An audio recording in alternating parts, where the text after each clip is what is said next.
दुख भरी बात है बलिया के लिए, खास करके बलिया नगर परिषद के लिए, कि ऐसी व्यवस्था नहीं होनी चाहिए। आँख खोल करके, दिल से सोच करके, भावना में बह करके नहीं, अपने दिल और दिमाग से सोच करके, उसके बाद समझ करके कि कौन हमारे लिए बेहतर है। हमारी टीम जो 4-5 लड़के हैं जो वार्ड में भी खड़े हैं, मुझे पूर्ण विश्वास है कि वो 100% जीत। निराश होकर के अपने दरवाजे से लौटने नहीं दिया, किसी भी मुद्दे पर हो।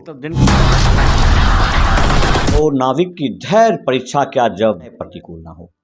वास्तव में मैं स्मरण इसलिए आपको करा रहा हूं कि जो ये नगर परिषद चुनाव है, बलिया नगर परिषद का भी चुनाव है, बिहार राज्य के द्वारा बहुत सारे ऐसी बाधाएं आई जिसकी वजह से जो प्रत्याशी है एक प्रकार से मायूस सी हो गए। लेकिन कुछ वीर पुरुष थे जो झुके नहीं, रुके नहीं, लगातार प्रयत्नरत रहे। और वही कारण है कि आज बलिया नगर परिषद क्षेत्र से उप चेयरमैन के लिए जो मुख्य रूप से हैं तो प्रत्याशी अनुपमा देवी, लेकिन जो भैया हैं एकदम किला थामे हुए हैं। तो पहले मैं भैया से ही बात कर लेता हूं। भैया, वर्तमान में क्या लगता है कि जो आपके जैसे जनप्रतिनिधि है, लगातार बरसों से जनप्रतिनिधित्व कर रहा है, भले कहीं कभी जीते हारे इसकी चिंता किए बगैर इस पोजीशन पर पहुंचे कि बीते कुछ दिन में चुनाव होने वाला है, तो कैसा है हौसला आपका? पहले तो संतोष जी को बहुत बहुत धन्यवाद कि आप एक साधारण से जो सामाजिक कार्यकर्ता है उसके लिए यहाँ तक आए और हौसला अफजाई किए। चुनाव तो मान लीजिए कि चुनाव है, और चुनाव नहीं भी है तब भी राजकुमार है, इसमें कहीं कोई शक नहीं है। जनता इसी उद्देश्य और इसी आशा के साथ हमारे पास आते हैं कि अगर चुनाव नहीं है तब भी वो राजकुमार जी हैं जो हमारे लिए काम करेंगे, और चुनाव है तो खैर कोई बात नहीं। हम अभी जनता के समक्ष अपनी बात रख रहे हैं कि जो जनता के हित के लिए और जो आपके मान सम्मान को बरकरार रखे, वैसे जनप्रतिनिधि को आप चुनिए। हर हाल में कोई नेता किसी को कुछ दे नहीं देता है। कोई अगर वादे करते हैं तो विकास की बात तो जो भी करते तो सरकार की वो योजना है, वह उसकी वास्तविक मूल रूप जो है जनता के हक के लिए ही है, वह किसी और का नहीं है। इसमें किसी नेता का कोई बहुत बड़ा क्रेडिट नहीं होना चाहिए। सामान्य रूप से नाली की व्यवस्था, सड़क की व्यवस्था, ये क्या है? क्या ये इसी को विकास कहते हैं क्या? ये तो मूलभूत आवश्यकता है जिसको आपको सरकार के द्वारा दिया हुआ है, वो आपको देना ही है। आप समाज की सुरक्षा, शिक्षा और स्वास्थ्य की व्यवस्था कीजिए सही, जिसकी सबसे ज़रूरत सभी लोगों को होती है, चाहे वह किसान वर्ग हो, फुटकर विक्रेता लोग हो, या एक व्यापारी हो। व्यापारी या किसान, उसके सुरक्षा की व्यवस्था, जैसे किसान खेती करता है तो उसके फसल का सही मुआवजा मिले, उसका फसल का उचित दाम मिले, उसे खाद खरीदने में ब्लैक से खाद न खरीदना पड़े, इसकी व्यवस्था होनी चाहिए। ये आप चूंकि विधानसभा लेवल के प्रत्याशी हैं, आप वो लेवल की बात कर रहे हैं। मैं बलिया में जो विकास का पथ है उसमें आपका विकास जो है ना बहुत मासूम, नादान, अभी तक घुटने पर भी नहीं आया है। 10 वर्ष पूर्व, अभी 11 वर्ष कर सकते हैं, 11.5 वर्ष कर सकते हैं, आपका नगर पंचायत बना। फिर आपका जो तब नगर पंचायत के रूप में जो आपका बालक है ना, मासूम बालक विकास, वो चलना भी शुरू नहीं किया, आपने नगर परिषद बना लिया। तो हम ये जानना चाहते हैं कि आप जो डोर थाम के, चूंकि भाभी जी से बाद में बात करेंगे, आप जो इस नेतृत्व में आए हैं, तो जरा एक बार सपना दिखाइए बलिया के लोगों को कि वास्तव में अनिवार्य आवश्यकता की बात कर रहे हैं आप। लोग आवश्यकता पूरी करने के लिए रो रहे हैं, अनिवार्य आवश्यकता किसी को समझ नहीं आता है। तो वो सपना दिखाइए कि जो बलियावासी जल जमाव की समस्या से, यहाँ के सरकारी जो मिलने वाली सुविधाओं, उसके बंदरबाट से, थाना के गुंडागर्दी से, जो जिस चीज़ से आपकी टीम आप लड़ते रहे हैं, उसमें क्या होगा? देखिए संतोष जी, विकास की बात जो है, जो जल जमाव की समस्या है, या बाजार में जाम की समस्या है, या जो फुटपाथ पर जो रेहड़ी लगा करके जो बेच रहे हैं, सब्जी वाले, भुंजा वाले, या और भी जो भी हमारे गरीब तबके के लोग अपनी रोजी रोटी के लिए इस बलिया नगर में रह रहे हैं, उनकी व्यवस्था सबसे सर्वोपरि है। जैसे नाले की व्यवस्था में जाम, पानी की जो जाम की व्यवस्था है, कहीं निकासी नहीं है, उस मुद्दे को हमने सब दिन से उठाया और उसको नहीं, लेके उठाने की चैनल- बात तो आपको शायद भूल जाते हैं अपनी बात करने में आप, क्योंकि आप एक ऐसे व्यक्ति के पुत्र हैं जो डोरिक मुखिया द्वारका प्रसाद इस क्षेत्र के जाने माने मुखिया हैं। आपके बहुत सारे गड्ढे वगैरह इस प्रकार सरकार जबरदस्ती आपको प्रताड़ित कर रहा है, उनमें पानी आप बहने दे रहे हैं, कुछ नहीं कर पा रहे हैं, ये सब बात आप क्यों नहीं बताते हैं? देखिए, सामाजिक रूप से अभी तक जो स्थिति बनी हुई है उसका कहीं से कोई निकास की व्यवस्था है नहीं। तो अभी जब तक हमारी जमीन खाली है तो हम जमीन एक तरह से छोड़े हुए हैं उनके मतलब लिए। सरकार के लिए, जनता के लिए? जनता के लिए। सरकार से कोई सहानुभूति नहीं? सरकार से हमें कोई ये नहीं है, सरकार हमारे लिए सर्वोपरि नहीं है। जनता हमारे लिए सर्वोपरि है, उसके हर दुख में हम दुखी होते हैं। वो आपकी जमीन पर बहा दे, आपके शरीर पर बहा दे, कोई फर्क नहीं पड़ता। हमारी हत्या भी हो जाए, हमारे खून का एक एक कतरा भी उनके लिए समर्पित हो जाए, तो मुझे उसके लिए कोई परवाह नहीं। तो अब इससे आगे बहुत ज़रूरी है कि मैं आपको उनसे मिला देता हूं वास्तव में जो सारथी होंगे इस पथ पर, जहां पर जनता की सेवा सर्वोपरि है। एक सम्मानित व्यक्ति जो कि इस जब बलिया पंचायत हुआ करता था, यहाँ के मुखिया थे। मूल रूप से उनका नाम बहुत कम लोग जानते थे कि द्वारका प्रसाद है, डोरिक मुखिया के नाम से उनको जरूर लोग जानते थे। आप सब लोगों को एक बार नमन अवश्य करना चाहिए था ऐसे व्यक्ति का। और उनकी पुत्रवधू जो कि इस पथ पर जो अक्सर सुनती होंगी, उस मार्गदर्शन में वो आई हैं। बहुत बहुत स्वागत है आपका, आभार है कि आप नेतृत्व की जिम्मेदारी ले रही हैं जो आपके ससुर जी ने चलाया था।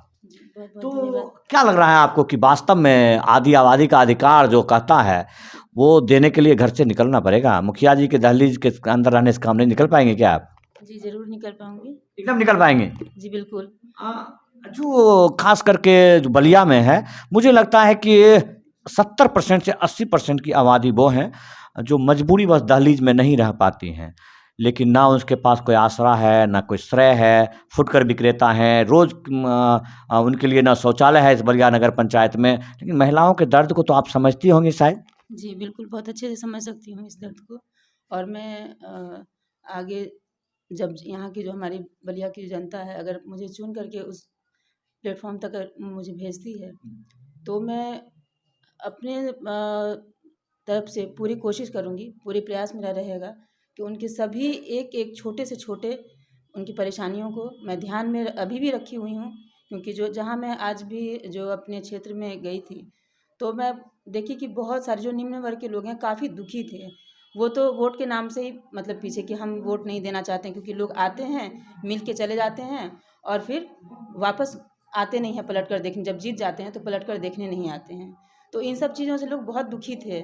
मैं डोर टू डोर जाकर के लोगों से मिली हूँ और मैंने बातचीत की, तो काफ़ी सारी औरतें जो थी बहुत गुस्सा थीं।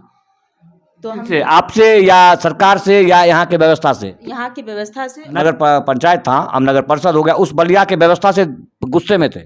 जी, उसके व्यवस्था से गुस्से में थे। और सबसे बड़ी गुस्सा थी कमीशन खोरी की वजह से, क्योंकि बहुत लोगों का कहना था कि मकान के लिए जो है हम लोगों को जैसे इंदिरा आवास है या शौचालय के लिए कह दिया जाता है, लेकिन बिना पैसा के हम लोगों को नहीं दिया जाता। आज भी राशन कार्ड के लिए हमको सुनकर बहुत तकलीफ हुई कि 1500 रुपया लिया जा रहा है राशन कार्ड बनवाने के लिए, जो बहुत दुख वाली बात है। ऐसा नहीं होना चाहिए। जो एक निम्न वर्ग के जो रोज़ आज अभी कमा रहे हैं, आज खा रहे हैं, कल के लिए भी सोचना पड़ेगा, वैसे व्यक्ति को पैसा का व्यवस्था करके उनको पुराना पड़ता है, क्योंकि हमारा राशन कार्ड बन जाए, और फिर भी राशन कार्ड नहीं बना है लोगों का। तो आप ये सब जो मानवाधिकार है, ये सब चूँकि आप दहलीज में रहती हैं, फिर भी ये सब जानकारी आपको इतनी क्या? चूँकि मुखिया जी के हैं, राजकुमार भैया आपको ये सब ट्रेंड करते हैं क्या? जी, उनसे मैं बातचीत करती हूँ, वो भी मुझे बताते हैं। और मेरा भी थोड़ा शौक है कि मैं इन सब चीज़ों आपका शौक है, हॉबीज है कि मैं समाज सेवा करूं? जी, मेरा ये मतलब मैंने पहले भी कहा और अभी भी मैं कह रही हूँ कि ये मेरा मतलब बचपन का एक शौक है कि मैं समाज सेवी बनूँ, समाज सेवा करूँ। ये लेकिन आजकल का जो माहौल है, इसमें यदि अगर आदमी को कोई प्लेटफॉर्म नहीं मिलता है, तो उसका कोई काम करने वाली बात को लोग वैल्यू नहीं देते हैं उसको। यदि मुझे प्लेटफॉर्म मिलता है, तो मैं अपने दम पे अपने जोर लगा करके मैं सभी को, और खास करके जो महिलाओं की जो परेशानियां हैं, जो समस्याएं हैं, मैं उस पर पूरा कार्य करूँगी, उस पर पूरा ध्यान दूँगी। भावना ये कहता है कि मैं भी मानता हूं कि भाभी जी नेता नहीं हैं, भैया नेता हैं, लेकिन भावना और नेतृत्व की जो क्षमता होती है वो भावनाओं से प्रकट होता है।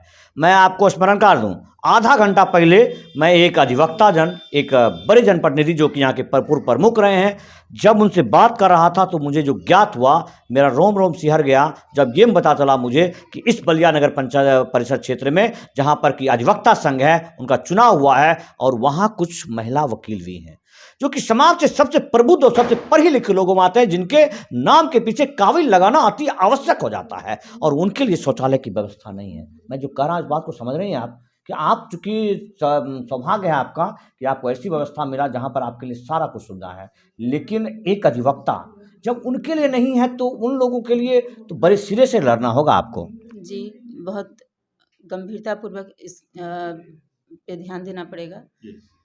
और सिर्फ निम्न वर्ग के नहीं, जो भी हैं, जैसे अभी आपने कहा तो बहुत दुख भरी बात है बलिया के लिए, खास करके बलिया नगर परिषद के लिए, कि ऐसी व्यवस्था नहीं होनी चाहिए। अब मेरा मानना है कि यदि मैं अगर इस क्षेत्र में आ गई, लोगों ने मुझे मौका दिया, तो मैं इस पे पूरा ध्यान दूंगी। चूंकि बहुत बातें जानना इनसे जरूरी नहीं है, इसलिए कि एक ही बात सिर्फ निकल आता है कि आप यदि जनता मालिक हैं, आपको लगता है कि वास्तव में आपका अधिकार कौन दिला सकता है, वो सिर्फ देखने, समझने और सुनने की बात होती है। जो पुरुष वर्ग है उनके लिए तो सदैव जीते ना जीते राजकुमार भैया का दरवाजा हमेशा खुला रहता है, यहाँ लोग आते जाते रहते हैं, बहुत सारे लोगों को देखता हूँ, यहाँ भीड़ लगा रहता है। लेकिन जो महिलाएं यहाँ आने से पहले एक बार घबराते होंगे, सोचते होंगे कि वहाँ पर बैठा हुआ व्यक्ति एक पुरुष है, नेता है, मैं उसके पास कैसे जाऊँ, तो आप इन्हें देख लीजिए, महसूस कीजिए। हो सकता है कि वो अधिवक्ता हैं, फिर भी अपने लिए नहीं बोल पा रही हैं, तो गरीब निरीह लोग कैसे बोल पाएंगे। यदि आप इनके समक्ष आते हैं तो मुझे लगता है कि जो इनकी भावना है और भी कुछ आप अपने जनता मालिक के लिए जो कहना चाहते हैं, क्योंकि मुझे लगता है कि जो आप बोल रही हैं आपकी प्रखरता के अनुसार शायद महिलाएं को कम से कम ये सोचना चाहिए कि 100% महिलाओं का वोट आपको जरूर मिलना चाहिए, ऐसा लग रहा है मुझे। आपको क्या लगता है? जी, मुझे भी पूरा विश्वास है, क्योंकि आज भी और जब भी मैं पहले भी जब भी अपने क्षेत्र में गई हूँ, तो मैंने महिलाओं से भी बातचीत की है और मैं उनके दुख तकलीफ़ को, एक महिला होते हुए दुख तकलीफ़ को उनसे रूबरू हुई हूँ और समझ सकती हूँ कि क्या समस्याएं होती हैं महिलाएं के साथ। घर से निकलना क्यों उनके लिए मजबूरी हो रहा है। तो जहाँ तक हो सकेगा और जो भी समस्या का उस निदान कैसे होता है, उसके लिए सरकार हमें क्या व्यवस्था दे रही है, तो उस चीज़ की जानकारी उनको जाते-जाते तक रह जाती है। तो मैं उससे लोगों को जानकारी दिलाऊँगी अपने हिसाब से, लोगों से मिल कर के। और आपका चुनाव चिन्ह क्या है? मेरा चुनाव चिन्ह गेहूँ की बाली छाप है। और 1 नंबर पर है, जी। जो होगा 1 नंबर पर वोट दबाएंगे। जी, बिल्कुल। सभी बलिया वासियों से मेरा ये नम्र निवेदन है कि एक बार मुझे मौका दें और ईवीएम मशीन के 1 नंबर पे बटन दबा कर के गेहूँ की बाली छाप पे वोट दें और हमें एक बार मौका दें अपने बीच आने का। अगर आपका वोट हमारे लिए सर्वोपरि है, एक-एक इंसान, आप लोग अपना दिमाग खोल करके, दिल से सोच करके, भावना में बह करके नहीं, अपने दिल और दिमाग से सोच करके, उसके बाद समझ करके कि कौन हमारे लिए बेहतर है। वोट तो सब लोग मांगने के लिए आते हैं, लेकिन मैं एक मौका मांगने आई हूँ। बहुत बहुत धन्यवाद भैया। आपका सारथी एकदम बिल्कुल सटीक भगवान कृष्ण की तरह है, भले वो महिला हैं। मैं तो बलिया के लिए जीता हूँ और बलिया के लोग मेरे लिए जीते हैं, ये मुझे विश्वास है। ऐसा नहीं है कि सिर्फ मैं ही बलिया के लिए जीता हूँ, बलिया के लोग भी मुझे उतना ही प्यार और मोहब्बत करते हैं, दिल से करते हैं। मैं बस एक ही बात कहूँगा बलिया के लोगों से, सम्मान मैं पूर्ण रूप से सबका किया हूँ और करूँगा और उनके किसी भी सम्मान में आघात आने नहीं दूंगा, चाहे वह किसी भी धर्म, किसी भी जाति, किसी भी मजहब से वह बिलोंग करते हों, उनके पूर्ण सम्मान की व्यवस्था हमारे पास रहेगी।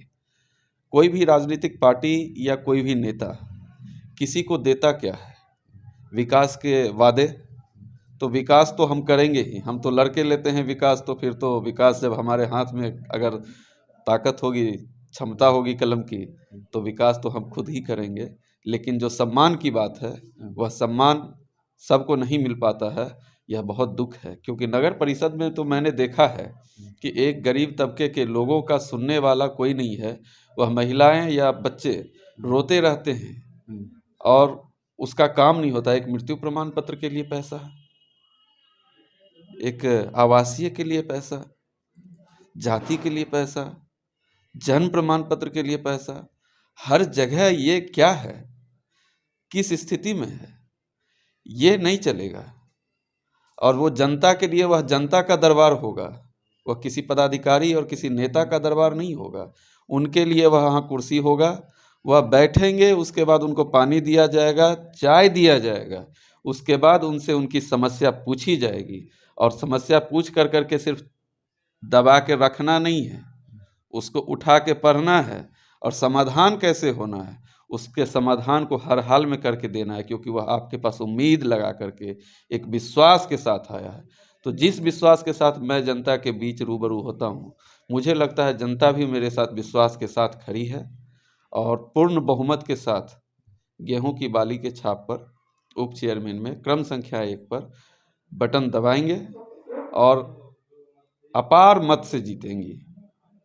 विश्वास है आप? बिल्कुल, बलिया की जनता पर विश्वास है। क्योंकि आप उप चेयरमैन पद की बात कर रहे हैं, आप ऐसा कुछ कह नहीं रहे हैं कि आपको चेयरमैन बनना है, मतलब आपको सिर्फ इससे नकेल कसना है उस व्यवस्था पर जो कि भ्रष्ट है, त्रस्त है, लोगों को किया हुआ, उस पर सिर्फ नकेल कसना है। सिर्फ संतोष जी, हमारी टीम जो 4-5 लड़के हैं जो वार्ड में भी खड़े हैं, मुझे पूर्ण विश्वास है कि वो 100% जीत के आएंगे। सब के सब इसलिए जीत के आएंगे। ये नहीं मैं कह रहा हूँ कि जनता एकदम दे रही है इसलिए कि हम बहुत बड़े आदमी हैं या हम दबंग हैं या हम कोई तो उस तरह के या हमारे लड़के उस तरह के, लेकिन है क्या कि हमने काम किया है, हमारे लड़के ने काम किया है, हमेशा विरोध किया गलत का, अपराध का, भ्रष्टाचार का, और जनप्रतिनिधि नहीं होने के बावजूद भी जनता की हर समस्याओं को सुधारने का प्रयास किया और जहाँ तक हो सका हम लोगों ने किया है।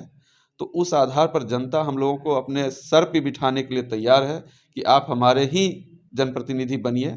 और हम लोगों का उद्देश्य ये नहीं है कि हम वहाँ पहुँच कर करके हमको कुर्सी मिल गया तो बहुत वैल्यू हो गया, उसकी आवश्यकता नहीं, न राजकुमार को न राजकुमार की टीम को, क्योंकि बिना कुर्सी के हम लोग काम करना जानते हैं। कुर्सी होगी तो उससे बहुत कुछ फर्क नहीं पड़ना है।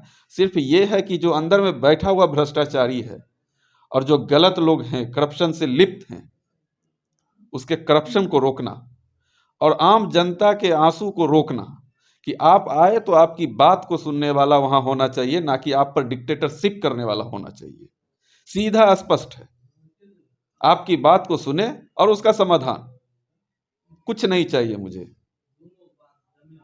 जनता आपके दरवाजे अगर आ गई तो पहले उसकी बात को सुनिए और उसका काम कीजिए। सप्ताह में एक दिन ऐसा भी बनना चाहिए, हम अपने व्यक्तिगत रूप से मानते हैं कि एक सामान्य रूप से हर वार्ड के क्षेत्र में जा करके जो भी वार्ड के सदस्य जीत के आते हैं उसको उस क्षेत्र के हर समस्या का एक लिस्ट बनाना चाहिए और उस समस्या का लिस्ट बना कर करके सप्ताह के बीच में जो 7 दिन बचते हैं उस समाधान को उस सदन में बैठ के करें। तो वीडियो चूंकि बहुत लंबा हो जाएगा, लेकिन जो बात भैया आदि कह रहे हैं तो आपको फिर से याद स्मरण करना होगा उस वाणी को जिसमें दिनकर जी ने कहा है, 2 राह समय के रथ का घर घर ना सुनो, सिंहासन खाली करो कि जनता आती है, जनता आती है। तो आप जनता को फिर से सिंहासन पर बिठाने की बात कर रहे हैं। बिल्कुल बिल्कुल हो पाएगा, एकदम सपने दिखा रहे हैं आप? नहीं, यह जनता को भी पता है कि जो राजकुमार ने वादा किया उसको हमेशा से पूर्ण किया है। कभी मैंने किसी को निराश होकर के अपने दरवाजे से लौटने नहीं दिया, किसी भी मुद्दे पर हो। तो दिनकर जी की वाणी को आप एकदम साबित कर देंगे, बेगूसराय करेंगे, चरितार्थ करेंगे, यह मेरा वचन है। तो जनता मालिक, आखिरी में आपको लगता है कि वास्तव में आपको सिंहासन पर जाना चाहिए, जिसकी घोषणा की थी जेपी साहब के लिए, जो कि एक बिहारी नहीं इस देश के सबसे प्रबुद्ध और ऐसे लोकतांत्रिक थे जिन्होंने सिंहासन को हिलाया, जिनके लिए उन्होंने लिखा था, 2 राह समय के रथ का घर घर ना सुनो, सिंहासन खाली करो कि जनता आती है। जय हिंद, वंदे मातरम।